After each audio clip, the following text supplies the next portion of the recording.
The TVWAN News is proudly brought to you by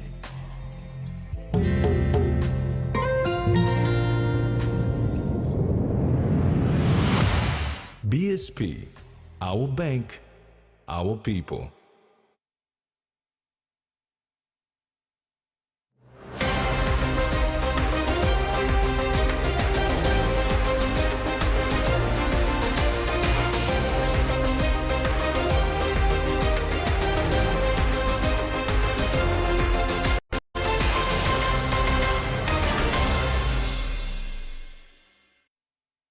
Hello, this is TV1 News. I'm Carol Kido Jr. And I'm Jasmine Nero. Join me later for sports news. In this edition, Ahi villages get 2.5 million kina investment, KPHL gives 100,000 kina for SEZ summit, and Hekari in SI for O-League trials.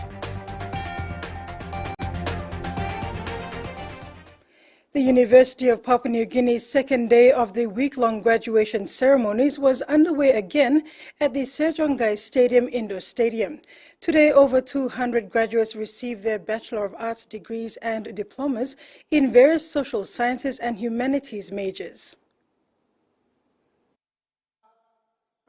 More than 200 graduates from the University of Papua New Guinea's School of Humanities and Social Sciences today received their diplomas and Bachelors of Arts degrees. The indoor complex of the Sejonggai Stadium filled with families and friends of those receiving the efforts of their years of study. For many, a degree is 4 years, for a few others, a longer journey. These graduates had to endure challenges posed to them by the COVID-19 pandemic and the restrictions that came with it, from adapting to less contact classes and navigating the challenges of online learning. These graduates pushed through, finding more ways to communicate with each other. UPNG Vice Chancellor Professor Frank Griffin offered to the graduates bold words of encouragement. Your employers, families, communities, and Papua New Guinea as a whole will be depending on you to bring about the good, positive changes that our country so desperately needs. Be that agent of change. Now go into the world and represent our university well, and show the world that our national university can produce world-class quality graduates who can deliver equally as other graduates from all around the world. The school's graduate respondent, Martha Rutang, proudly told her peers, the UPNG SHS's class of 2023, to pat themselves on their shoulders for a job well done. This achievement is not just ours alone, but also for our families, friends, and loved ones who have supported us every step of the way. It's a day to celebrate, to pat ourselves on the back, and to look forward to the bright future that awaits us. As I stand here today, reflecting on the journey that has brought us to this moment, my heart is filled with so much emotion and gratitude. Our years of studies have been filled with endless support from our families, friends, lecturers, and sponsors. Without their unwavering encouragement, we would not be receiving our pot of gold today, our hard-earned degrees and diplomas.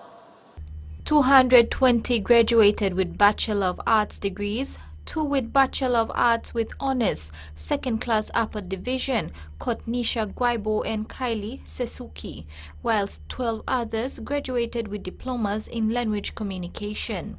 Mary Silla Kelleton, TV1 News. His Excellency Zheng Fenua, Ambassador of the People's Republic of China to Papua New Guinea, was a guest at today's graduation ceremony for the 68th UPNG School of Humanities and Social Sciences. He made 2 commitments to the school. UPNG Chancellor Robert Igara announced these commitments.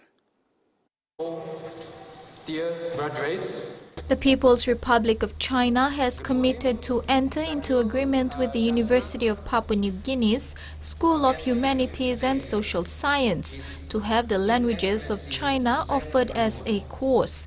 In addition, support will also be provided to re-establish the studio for the journalism and public relations strand. PNG Chancellor Robert Igara announced these commitments. The Ambassador and I have agreed that the university will immediately mount, following approval of the Senate and the Council, through the School of Humanities and Social Sciences, the teaching of the Chinese language at UPNG. Guest speaker at today's graduation ceremony, His Excellency Zhang Fenhua, Ambassador of the People's Republic of China to PNG, highlighted real-world examples for the graduates, encouraging them to think of themselves as part of a global community. And second, that the Ambassador has agreed to assist the university in the improvement and development of the studio that is at the School of Humanities and Social Sciences to assist in the School of Journalism and Media Communication. Chancellor Igara acknowledged the importance of such support from one of PNG's bilateral partners, China. Mary Silla Kelleton, TVWAN News.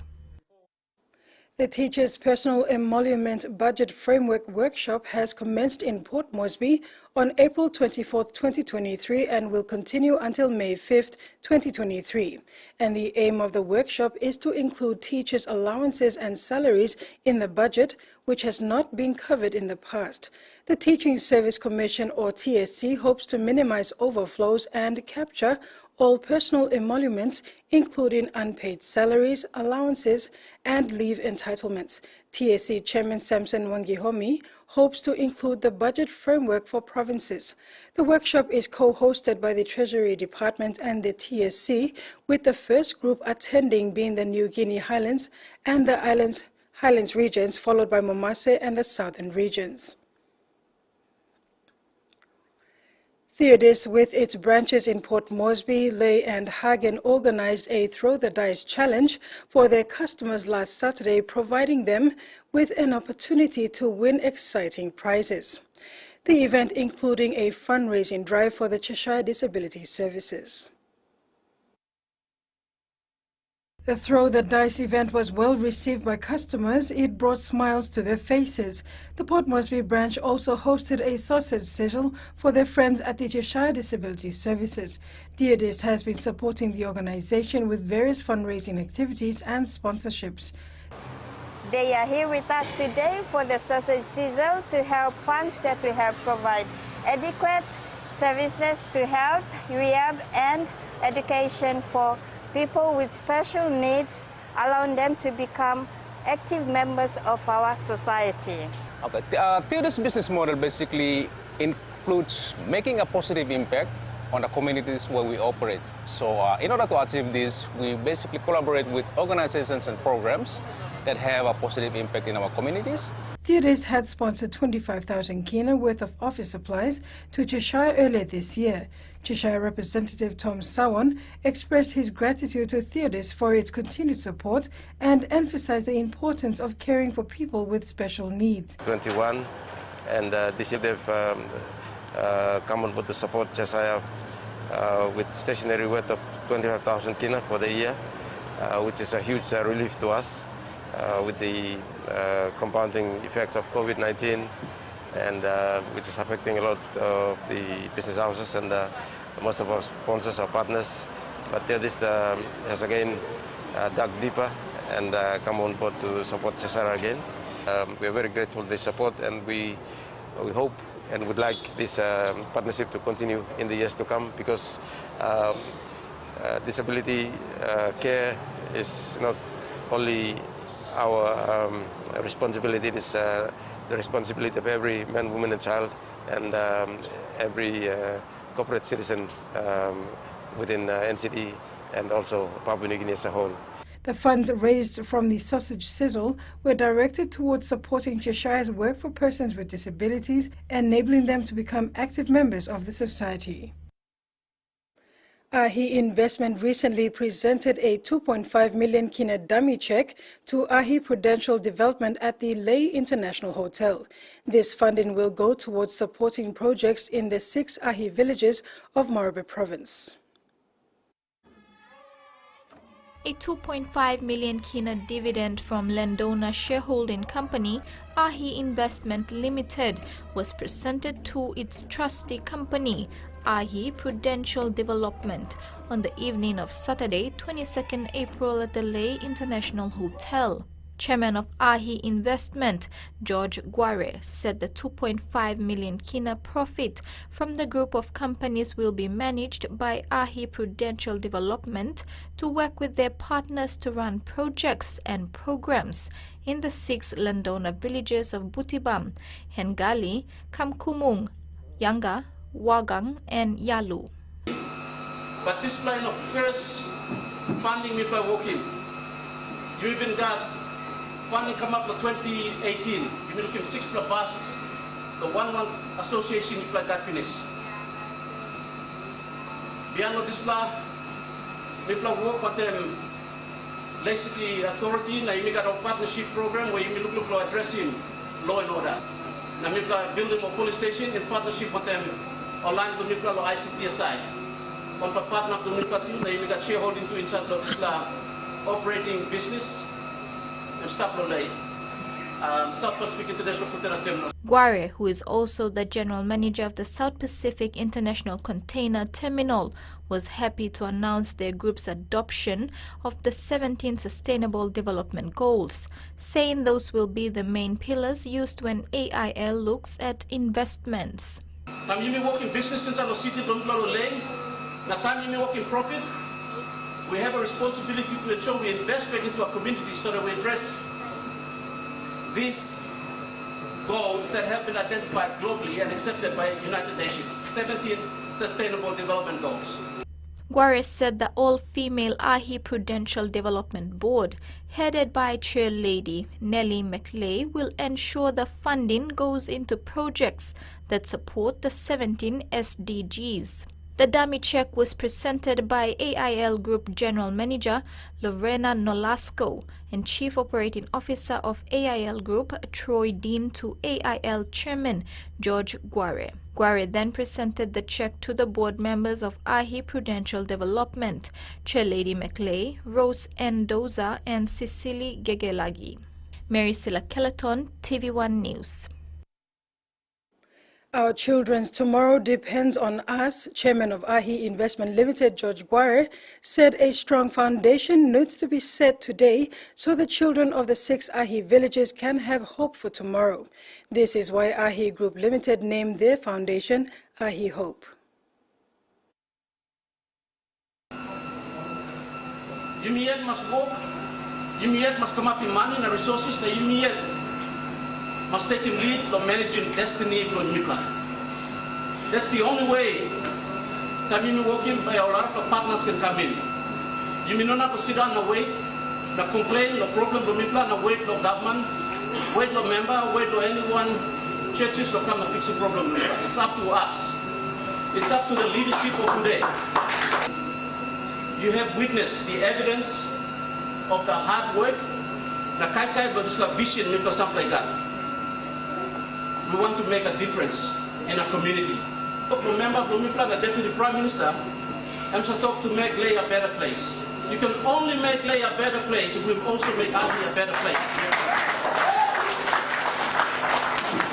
So come back to me over. You're watching TV1 News. Stay tuned for more when we return.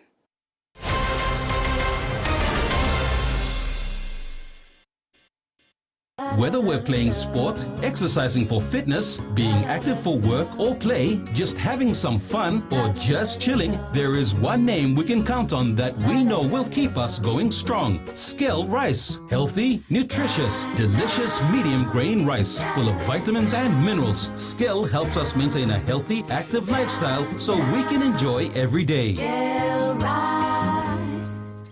Skell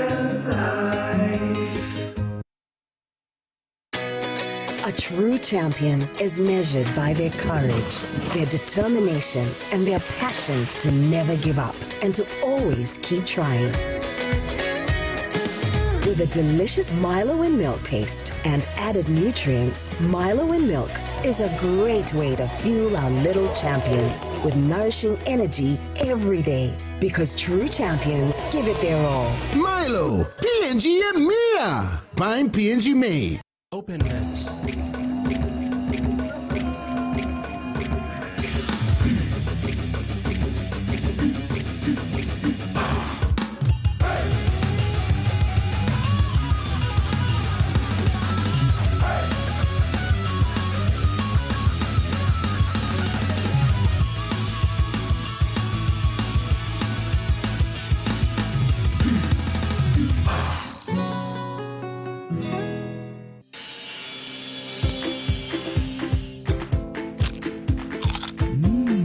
Right across the nation, we eat snacks crackers.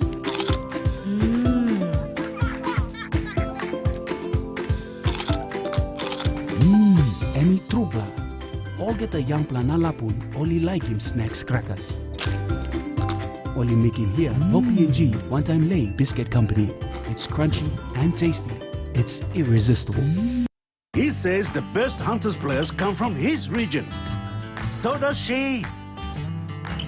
But there's one thing that brings everyone together. SB Laga, Bunyamyumi. The Youth Cup final, they are all over Southampton. Into Mabama. And West Ham's early pressure brings them an opening goal of real quality. Super hit there from Michel Rosiak. Good run, brilliant finish, just like that. There's Ibrahim to loft it through to Lewis Skelly to win it for Arsenal.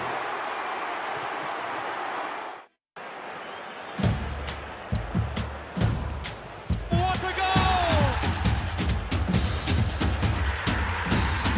Good feet, good goal!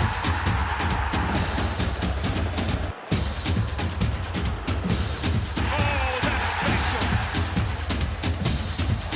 Kane yet again! Goal 700!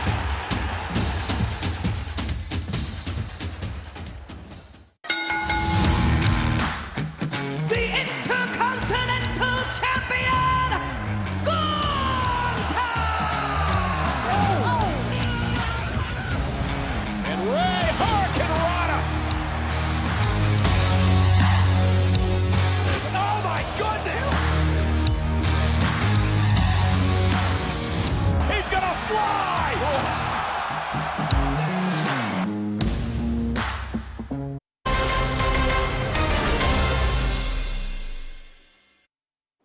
Welcome back.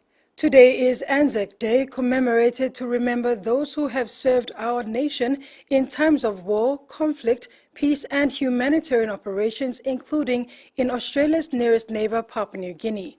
A ceremony was conducted at the Bomana War Cemetery in Port Moresby.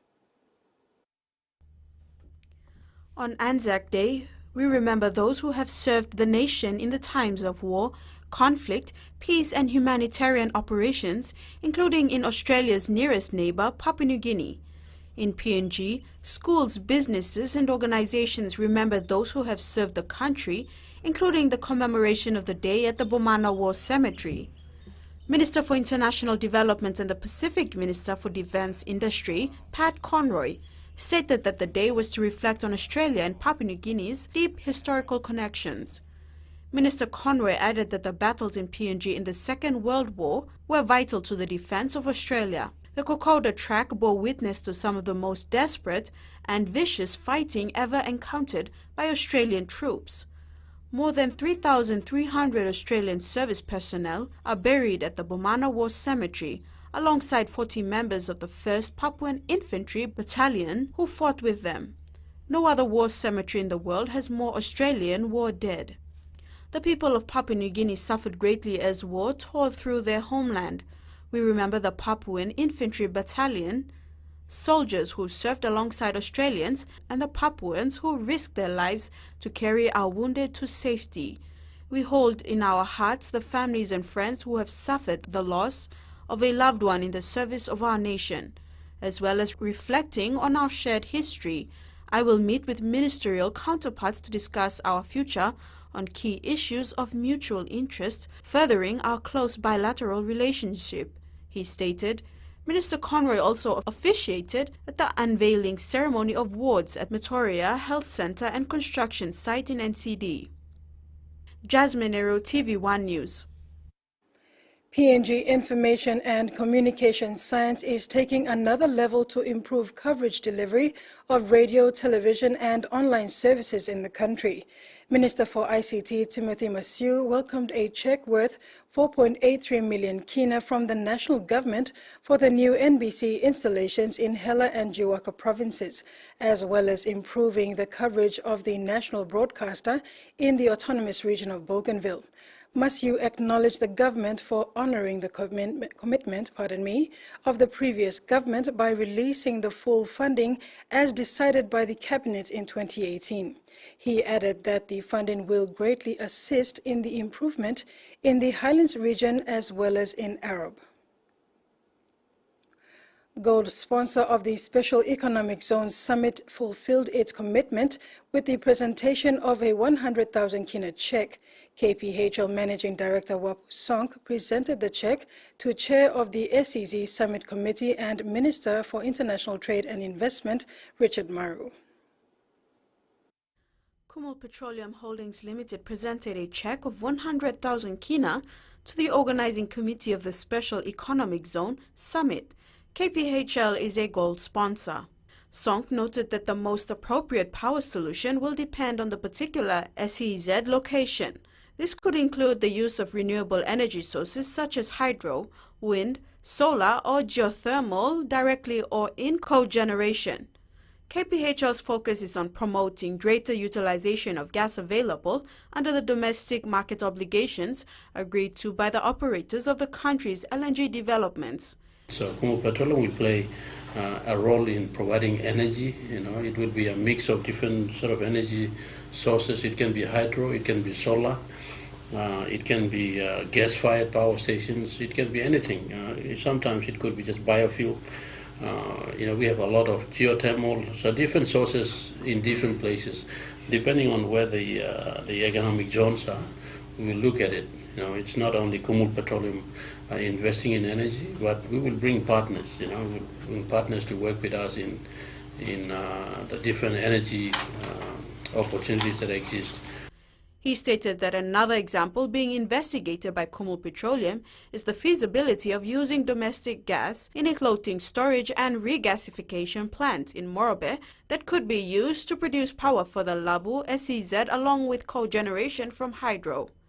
Jasmine Nero, TV1 News. Minister for Oil Palm is looking at bigger and better plans for the industry. He stated this during the swearing-in ceremony of the members of the Oil Palm Industry Corporation on Monday. Several plans were mentioned, including the 30 million kina for the 2023 Work Program and Implementation Plan for Oil Palm, which is now before NEC to endorse its drawdown and implementation. He added that the legislation review and regulatory frames are also a priority to be completed with sound policies to achieve national government's direction to grow industry. The national government's direction is to grow the industry by planting 100,000 hectares per year. 2023 is a preparatory year. National government is committed to bringing in investors and also making available funding to invest the agriculture sector through oil palm. Under the Focus 2 and 3, we will undertake several studies to understand the specifics of the industry to formulate a new legislation, as well as policies to guide the development of the industry, and further embark on several initiatives to expand and regulate the industry. Marape Rosso government is committed, and I determined to provide the leadership in our endeavor to grow and expand the development of the oil palm industry going forward. The Department of Agriculture and Livestock is on the move to furnish several areas in this sector. Acting Secretary for DEL, Nelson Simbiken, stated that they are given several challenges of restructuring smallholder farming units to making sure the commercialization and the private sector engagement gets agro-SME to be growing. He added ICT development in the sector, market intelligence and market access to e-agriculture and digital platforms. Secretary Simbiken said with ICT development, they can collect agriculture data, feed farmers price information and production data. Development will also be aimed at giving the youth an opportunity in plantation work. By year 2032-33, the sector will have raised 30 billion kina. And the oil palm will be leading that to raise about 10 billion kina contribution to the 30 billion kina revenue that the country will raise. And that is contribution of the agriculture sector to the 200 billion kina economy the government announced by 2032. Prime Minister James Marape has called ministers, government departments and agencies not to waste time in delivering key impact projects. The Prime Minister sounded this message in no uncertain terms when launching the Edevu Hydropower Reservoir impoundment at Edevu in Koyari Central recently. Time lost is money lost. This was the message from Prime Minister James Marape to ministers, agencies, secretaries and managing directors of state organizations during the launch of the 770 million kina Edevu hydropower project in Central Province. He said this project, located at Brown River, is a good example of major projects that took long to get done because time was wasted. PM Marape said many times our system of government is so cumbersome that we sit in the way of this sort of project being moved, alluding to the fact that it had been on the drawing board since 2009 and was only now becoming reality. The project was sanctioned and mooted by the government almost 15 years ago, but power lines were only erected this year. A furious Prime Minister said these key economic enablers and transformational projects must be done swiftly without compromising the country's laws. He called on government agencies to implement impact projects as soon as possible because mothers and children are stuck in a state of mediocrity.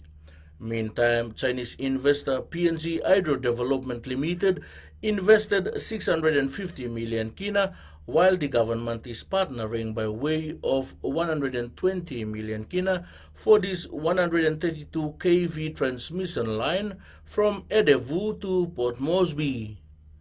Freddie Mo, TVWAN News. The World Bank is a crucial development partner with PNG, providing vital expertise, technical advice and financing. Treasurer Ian Lingstaki made these remarks after meeting with the World Bank new country manager, Dr. Kwima Tara, recently. Treasurer Ian Lingstaki met with the new World Bank country manager, Dr. Kwima Natara, and discussed their wider relationship and ways ahead. He said the focus of the discussions was on how to leverage the World Bank's international expertise to help create more jobs as well as better spend our budget finances. The Treasurer pointed out that one of the greatest challenges facing PNG is finding jobs for its youth. With high population growth rates, there is a need to find appropriate jobs for the very large numbers of children finishing their school education as well as youths finishing vocational training and universities. There are concerns that many of the children are feeling alienated from our society, feeling rejected as job opportunities do not meet their expectations. Some resort to crime, drink, drugs, and other antisocial behavior. Mr. Lingstaki said this is an issue facing many other developing countries, and World Bank has been providing advice on labor market planning and development from around the world. He said one important element of planning for more jobs and more incomes is ensuring that we spend our 24.5 billion Kina budget in the best possible ways. Freddie Mo, TVWAN News. This is TV1 News. When we return, a look at what's making headlines overseas.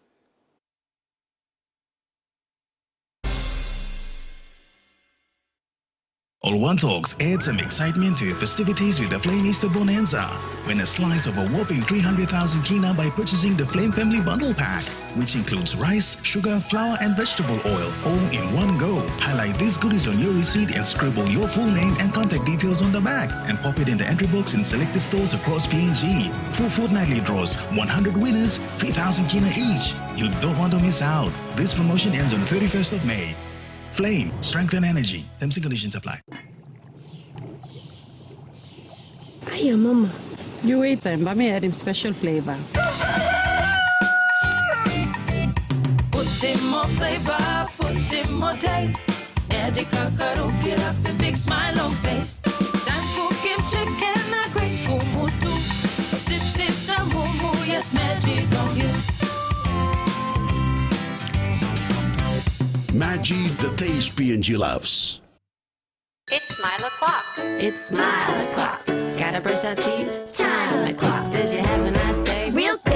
Hanging out In the neighborhood. Had some dinner, now it's time to relax. Put on some PJs after taking a bath. Wanna read a story, but look, it's Smile o'clock.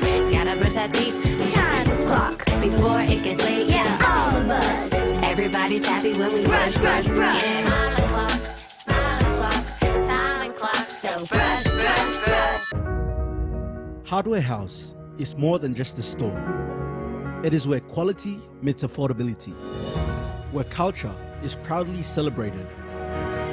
Spanning 9 provinces, we pride ourselves in offering top-notch customer support and services. We're more than just a store. We're more than a brand. We are Hardware House.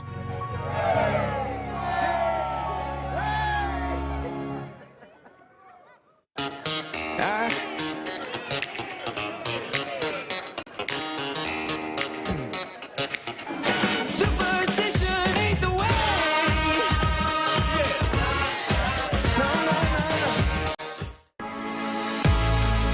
Well, folks, after literally years of negotiation between the fan and the management of Steve Menzies, we have secured the great man for the show. Welcome to the fan. This is all going through my head, and then all of a sudden he passes it back. Oh, my God.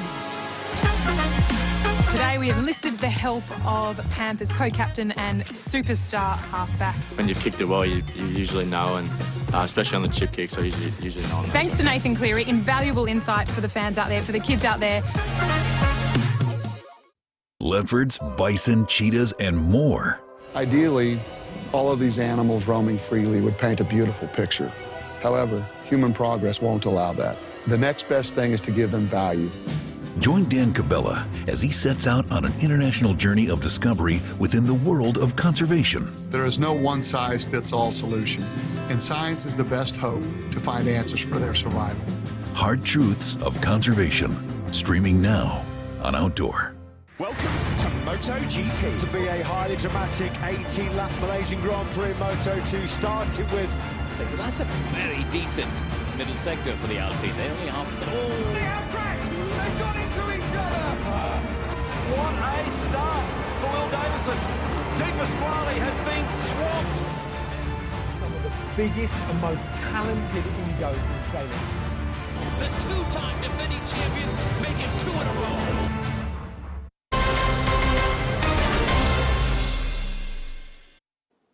Welcome back.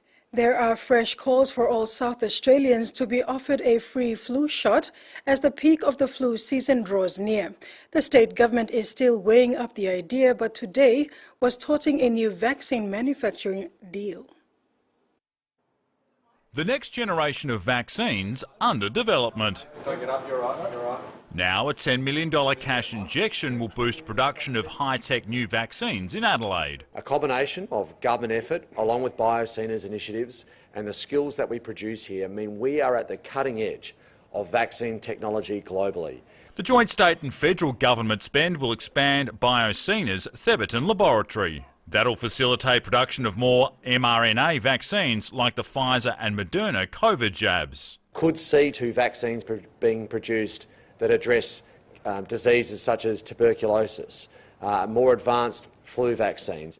But the opposition wants the government to focus on another vaccine, once again calling for free flu jabs to be available for all South Australians. We know that South Australians want to do everything that they can to protect the health system and protect themselves, and we just need to provide that little bit of incentive. The Liberals are pointing to Western Australia, where the state government is rolling out a free flu shot program in May. But South Australia is yet to decide whether it will make the jab free for everyone like last winter. We're continuing to consider that. We haven't had health advice to do that except for those key groups. Chris Picton says the government will release its plans to handle an expected spike in winter demand in hospitals early next month. New data shows girls make up just 1/3 of physics and specialist maths students in Year 12 in Queensland. Despite years of funding and initiatives to lift participation in STEM subjects, both boys and girls' enrollments in higher level maths have been declining. Her natural curiosity sparked some playful experimenting, setting Dr. Kathy Foley on a path to becoming the country's top scientist. Trying out things, what would happen if, like riding my brother's bike with or scooter with my eyes closed and running into the clothesline, breaking an arm. I'm a physicist, and too many times I've been the first female or the only female all the way through. Girls account for only 1/3 of physics and specialist maths enrolments in Year 12 across Queensland schools this year. And while those figures are low, it's a trend largely reflected around the country. A national dramatic decline in specialist maths enrolments for girls and boys in 2020 has experts concerned.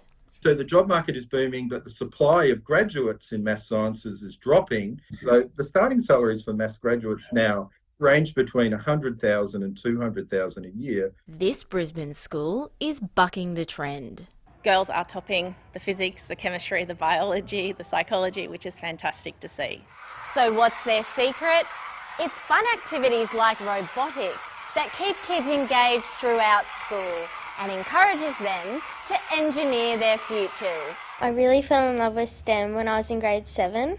I remember we were doing chromatography and I just fell head over heels. I really like problem solving. I like working different ways around things. Math. I love that it's like a language of its own, and I love how complex it is, but also how applicable it can be. Pursuing their passion could see them land one of 1.2 million tech jobs predicted by 2030. A small group of World War II veterans is pleading for recognition for their part in helping the Allies win the war in the Pacific.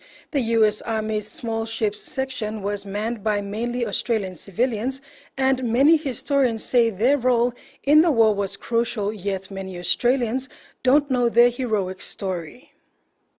It's nearly 80 years since the end of the Second World War, but Len McLeod is still not at peace. The 96-year-old is fighting for recognition for many like him who did dangerous covert work in the Pacific. Absolutely no recognition. Absolutely none. Len McLeod joined the Army at just 15, using a false name and age. A recruiting officer said to me, he said, "How old are you?" I said, 22. I thought to myself, if you're going to tell a lie, tell a good one. He was medically discharged a year later, legally still too young to have even enlisted. He then joined the US Army small ships, keen as ever to help out as the war raged in the Pacific. And I can tell you, everyone in Australia was frightened. And I mean frightened. The US small ships was a flotilla of requisitioned trawlers, barges, ferries and other boats, manned by mostly Australian civilians who were too old, too young or too disabled to join the army. But they're on the front line. A lot of them died off the coast of New Guinea, bringing supplies to the Australians and the Americans. Ian Shaw says they played a crucial role in leading the Allies to victory in the region. The initial blunting of the Japanese attack down through New Guinea, I think the small ships were one of the key factors in stopping the Japanese where we did. In the 2000s, the Australian government formally recognised the small ships' crewmen, but not their maintenance and repair crew colleagues. It's wrong because they were Australian ships, Australian men. He keeps saying I'm staying on the right side of the grass until it happens. One last battle before Len McLeod can find peace. An Anzac Day dawn service has been held in PNG's east. The town of Rabaul fell to Japanese forces in World War II, and the town is near the site of Australia's first deaths in World War I. Wooden torches lit the way down here, the former main street of Rabaul, all the way to the cenotaph for a very moving and solemn dawn service. Much of Rabaul was destroyed by falling ash in an eruption in 1994, but relics of the Japanese occupation in World War II survived, including many tunnels burrowed into the hillside. The site, in what's now Papua New Guinea's eastern New Britain, was a strategic location captured by Japanese forces in their advance before the fighting on the Kokoda track. This morning, very solemn and beautiful hymns were sung before Australian and Papua New Guinean officials lay wreaths, along with members of their respective defence forces. They also remembered the Battle of Bitapaka, which was fought nearby, where Australian forces targeted a German wireless station, which saw the first Australian deaths of the First World War. Local men in traditional dress, lap-lap, gave out shell money, tabu, as a tribute to the fallen. And back home, the life and legacy of pioneer agriculturalist, founder and CEO of the NGIP AgMac Limited, the late John Nightingale, was celebrated on Saturday, April 15th and Tuesday, April 18 in Kokopo, 3 years after his passing in 2020. Papa Guria, as he was affectionately known, was also the heartbeat of the East New Britain Provincial Rugby League flagship, the AgMac Rabaul Gurias. The late John Nightingale was the founder and the managing director of AgMac Pacific Limited until the merger with NGI Co Limited in 2005. He held this position until his passing on May 19, 2020, aged 73. As founding sponsor of the AgMac Rabaul Gurias for the next 29 years, Gurias was the forerunner and benchmark team of the country's semi-professional rugby league competition, the PNG National Rugby League. The Guria's dominance and overwhelming popularity is owed to this great man, affectionately known as Papa Guria. For the record, Gurias, under John's leadership, still holds the record of 15 grand final appearances, 6 premiership titles with 9 losses. A remarkable record in the country's premier national rugby league competition history that still stands today. On another front, Papa Guria had 47 years of experience in the agriculture industry as a pioneer cocoa and coconut plantation owner. He was a cocoa and coffee trader, coastal shipping owner, agriculture and hardware, steel fab, and general engineering and ship repair through AgMac Group.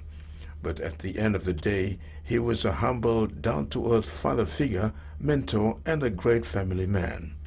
3 years after his passing, a special memorial was held to celebrate his life on Saturday, April 15, at the Guria's home turf, the Calbon Oval.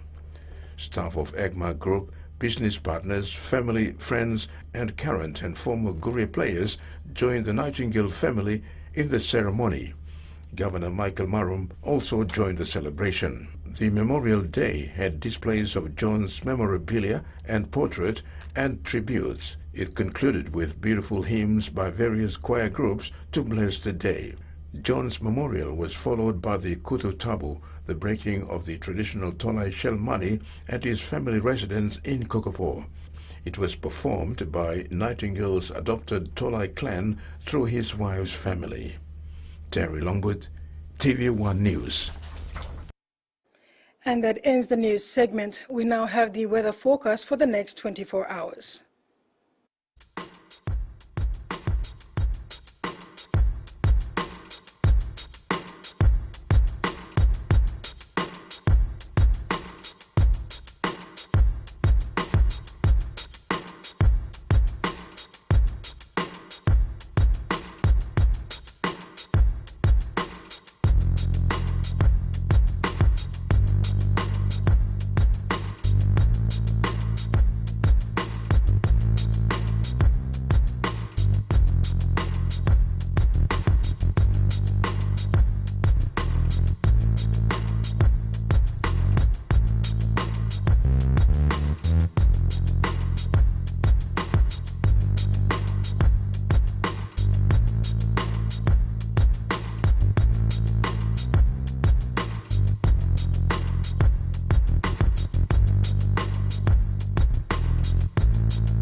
And that ends the news segment. Join Jasmine for sports news when we come back.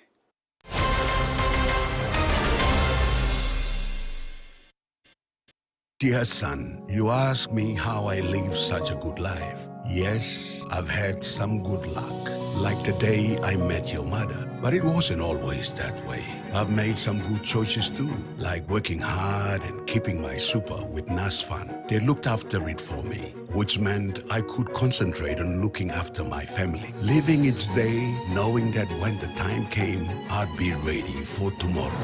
Love, Dad. Pacific. The pride of the Pacific Islands on display.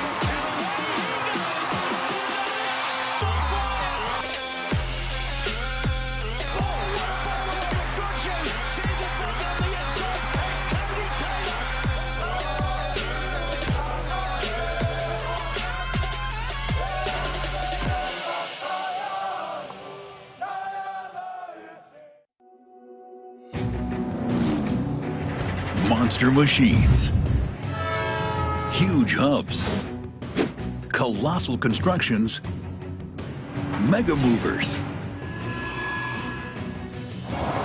In a world full of big demands and tight competition, only the best delivers.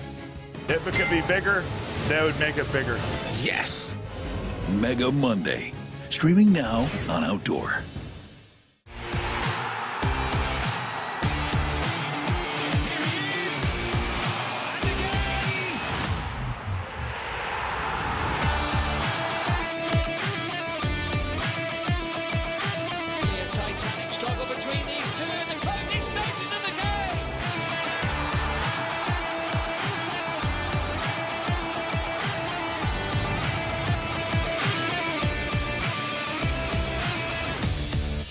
Am I gonna die?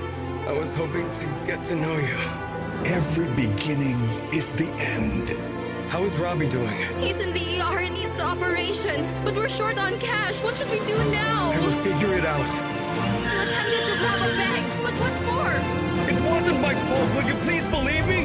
And every end is the start of something new. I love you so much, Emma. I will be Robbie's father from now on.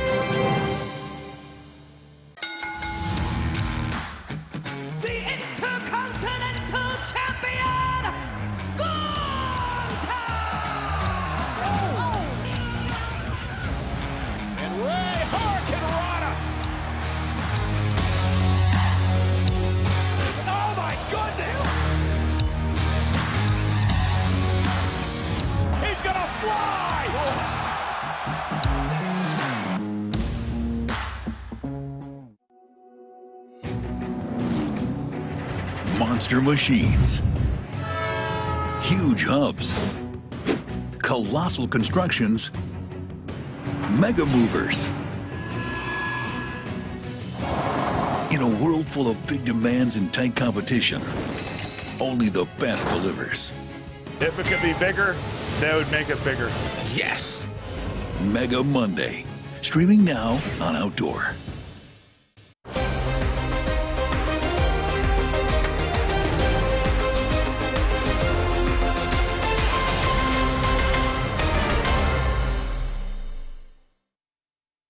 And we're back. The Hekari Academy program will be expanded to Vanimo Sundown province in the hope to revive football in the country.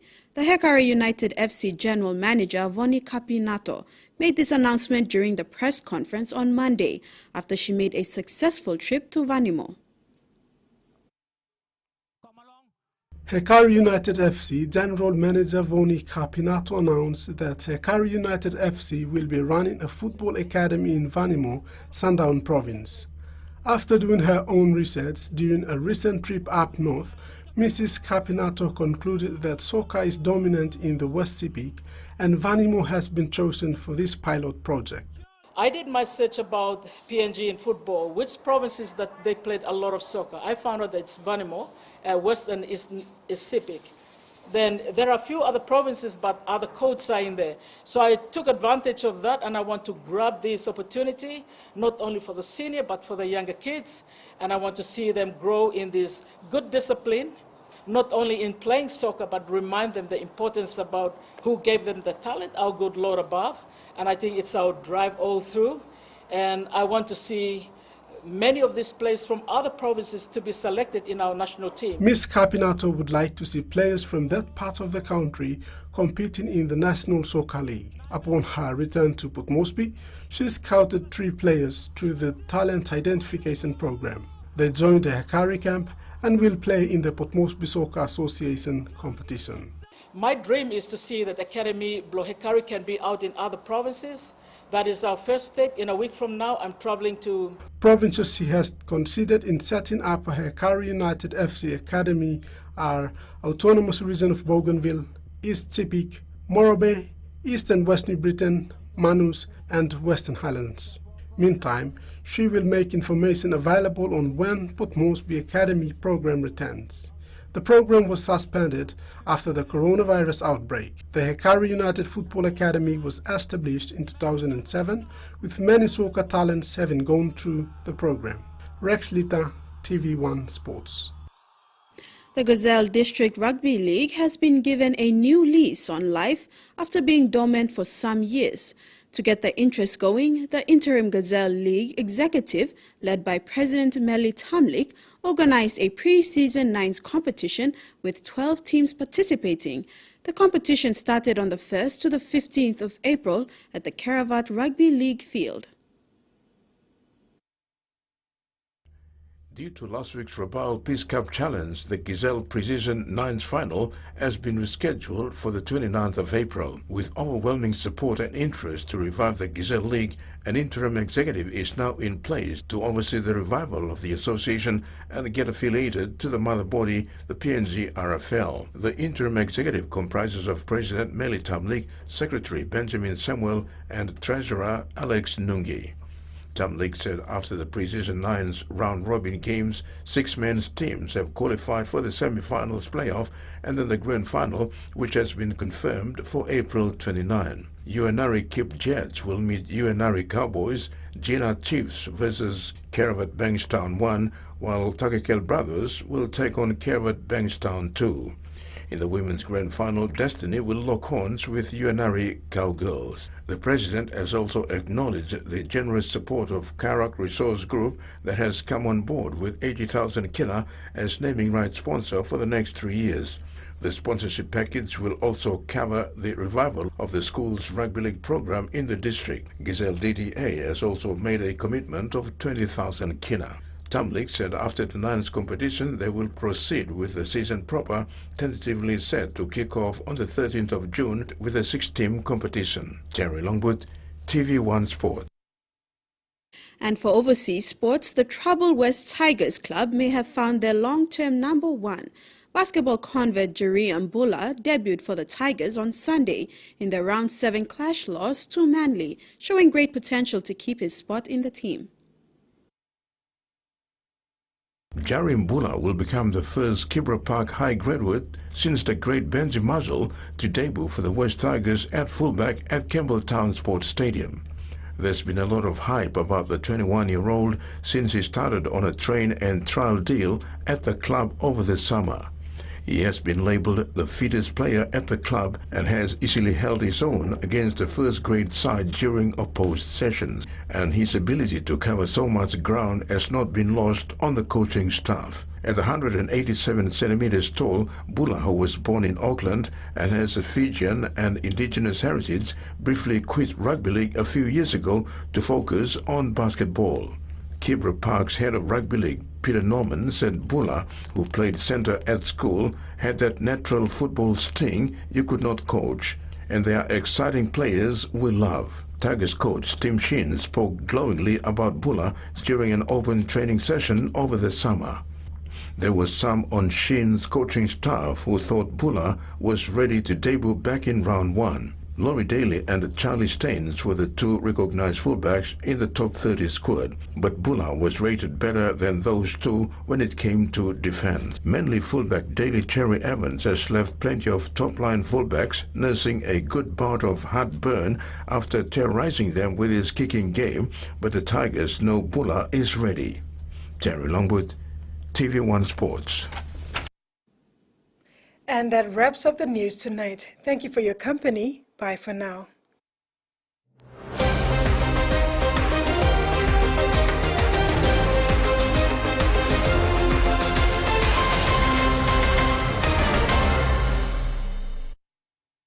The TV1 News was proudly brought to you by